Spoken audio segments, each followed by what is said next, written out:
My brother-in-law walked up to my son at his high school graduation party, in front of 40 relatives and friends gathered on my sister's back patio in Richmond, Virginia, and handed him a single sharpened pencil wrapped in a dollar store ribbon. "This is all you deserve," Garrison Wexford said, loud enough for the entire yard to hear, while my son Teddy stood there holding a pencil in one hand and his diploma folder in the other, his face going through a slow, devastating transformation from confusion to humiliation in front of everyone who mattered most to him on what was supposed to be one of the proudest days of his life. "My name is Marisela Hutton, 39 years old, and I want to tell you that I have never, in my entire life, felt an anger as immediate and complete as the one that moved through me in that exact moment, watching my 17-year-old son try to smile through an insult so calculated it couldn't possibly have been spontaneous. Teddy had worked himself nearly to exhaustion during his senior year, carrying a full course load of advanced classes while also working 20 hours a week at a hardware store to help cover our household expenses after his father and I divorced 3 years earlier. And he had just been accepted, on a substantial merit scholarship, to a competitive engineering program that would have been entirely out of financial reach for us without that award. Garrison, watching my son's face crumple in front of the entire family, simply shrugged and reached for another beer from the cooler, as though he'd made an ordinary joke rather than detonated a carefully aimed act of cruelty in the middle of a celebration that had nothing to do with him. I crossed that patio in about 4 steps. "What exactly did you mean by that?" "Relax, Marisela," Garrison said, that same lazy, entitled smile spreading across his face that I had watched my sister Priscilla slowly, quietly learn to tolerate over 11 years of marriage. "It's a joke about work ethic. Kids today expect everything handed to them. I'm teaching him a lesson." I looked at my son, watching him try to compose himself, watching him fold the ribbon carefully around that pencil like it was something he needed to protect, rather than something he had every right to throw directly at his uncle's smug face. And I understood, in that exact moment, that this joke was not the spontaneous cruelty of a man who'd had won too many beers. It was a message, and within 3 weeks, I would understand exactly what that message was actually about. My family, on my late father's side, had built something over 3 generations that meant considerably more to us than most families' complicated financial histories. The Hutton Family Merit Scholarship, established by my grandfather Cornelius Hutton 40 years earlier, funded initially by his modest but successful hardware manufacturing business and grown, through careful investment by a rotating family committee, into an endowment now worth just over $2 million, distributing scholarships each year to descendants pursuing higher education, prioritized specifically by demonstrated merit, character, and financial need. Language my grandfather had been deliberate about, having built his own success from genuine poverty and wanting to ensure the fund rewarded exactly the kind of determined, hardworking young people he'd once been himself. Teddy had applied for the family scholarship the previous fall, alongside his other financial aid applications, submitting an essay about balancing his hardware store job with advanced coursework, about watching me rebuild our lives after the divorce, about wanting to become an engineer specifically, so he could someday build affordable housing solutions for families like ours, who had struggled with unstable rental situations during the hardest years of our transition.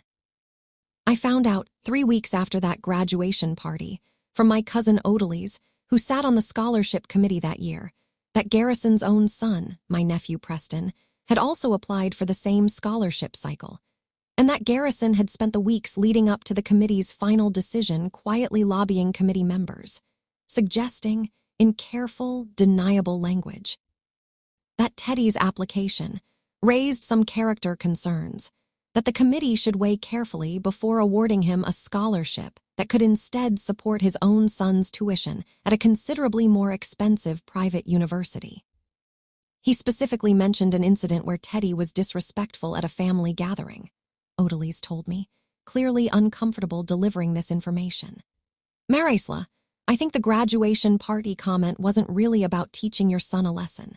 I think Garrison staged that entire moment specifically to create an incident he could cite to the committee as evidence of poor character, hopping Teddy's reaction, or lack of gratitude, would give him ammunition.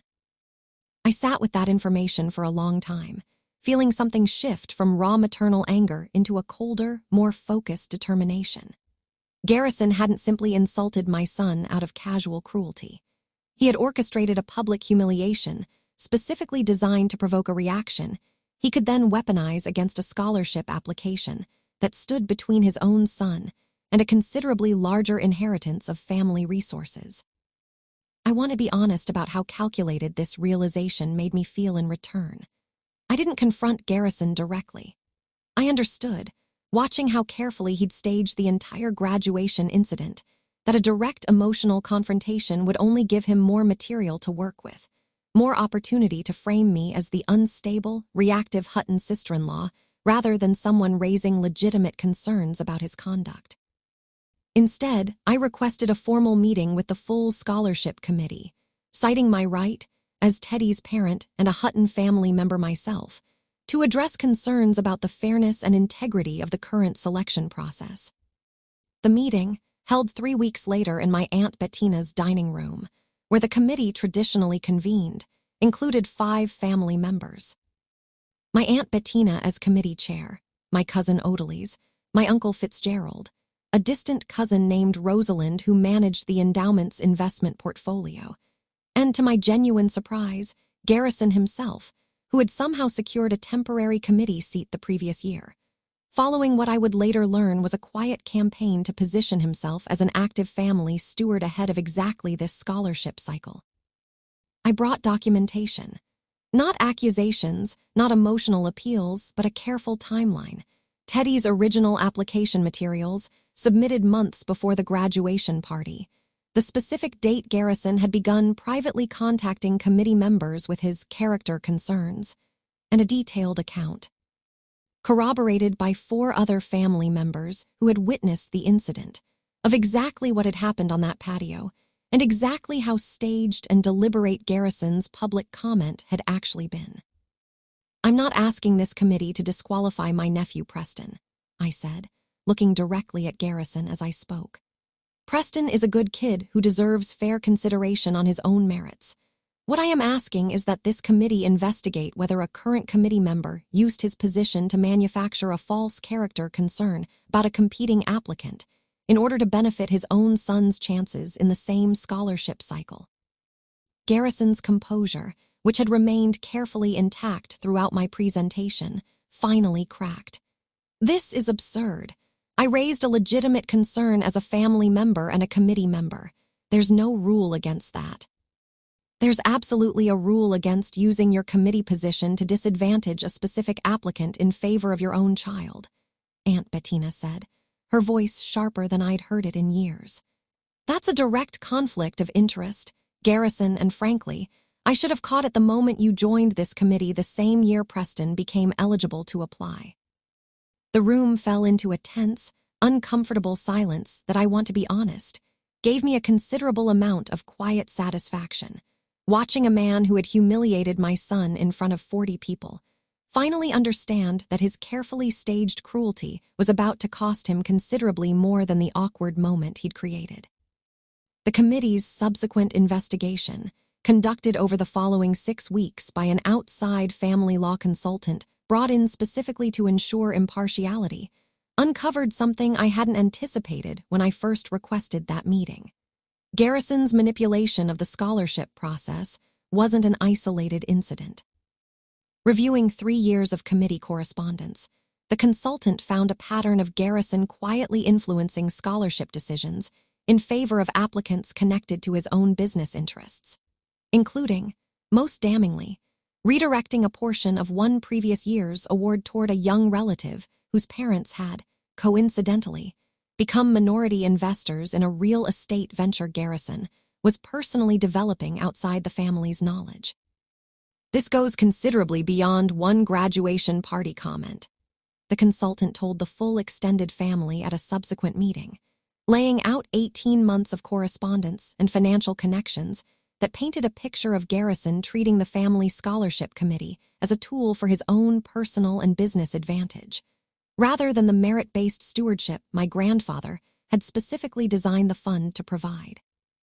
Garrison was formally removed from the scholarship committee by unanimous vote of the remaining members, with a provision added to the fund's governing bylaws explicitly prohibiting any committee member with a direct family relationship to an applicant from participating in that year's selection discussions.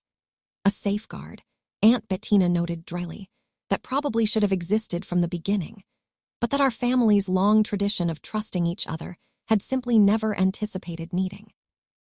Teddy's scholarship application, reviewed entirely on its own merits by the newly reconstituted committee, was approved unanimously, awarding him a 4-year scholarship that would cover the substantial majority of his engineering program's tuition costs. Preston, reviewed separately on his own genuine merits without his father's interference, also received a partial scholarship, a fair, honest outcome that Aunt Bettina made a point of noting publicly, specifically to ensure no one mistakenly believed this had been a story about punishing an innocent 17-year-old for his father's misconduct. I want to tell you about the conversation, Teddy, and I had the night the committee's final decision was announced, because I think it matters more to this story than any of the legal or procedural details that came before it. I kept that pencil, Teddy told me, sitting at our kitchen table with his acceptance letter spread out in front of him. I don't know why. I think I wanted to remember exactly what it felt like, standing there, so I'd never make anyone else feel that way. I asked him what he planned to do with it now. He smiled in a way that told me he'd already thought about this considerably more than I'd realized. I'm going to keep it on my desk in my dorm room, not because I'm bitter about it, because I want to remember that the people who try to make you feel small are usually more worried about you than they'll ever admit, and that's actually kind of useful information to have. I think about that conversation often, especially now, 2 years later, watching Teddy thrive in a program that would have been financially impossible for him without the scholarship Garrison tried so calculatedly to take away.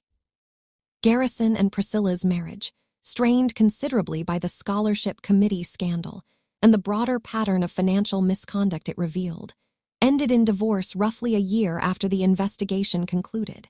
And Garrison, I understand through family channels I no longer participate in directly, has largely withdrawn from extended family gatherings. No longer welcome at the same patio barbecues and graduation parties, where he once felt entitled enough to hand a hardworking 17-year-old a pencil and call it a lesson in humility. Teddy graduates from his engineering program next spring, and I already know, with complete certainty, exactly what I'm getting him as a gift. Not a pencil. A drafting set, the good kind, the kind a working engineer actually uses, wrapped carefully, given with the specific intention of reminding him that the people who genuinely love you don't need to manufacture cruelty disguised as lessons.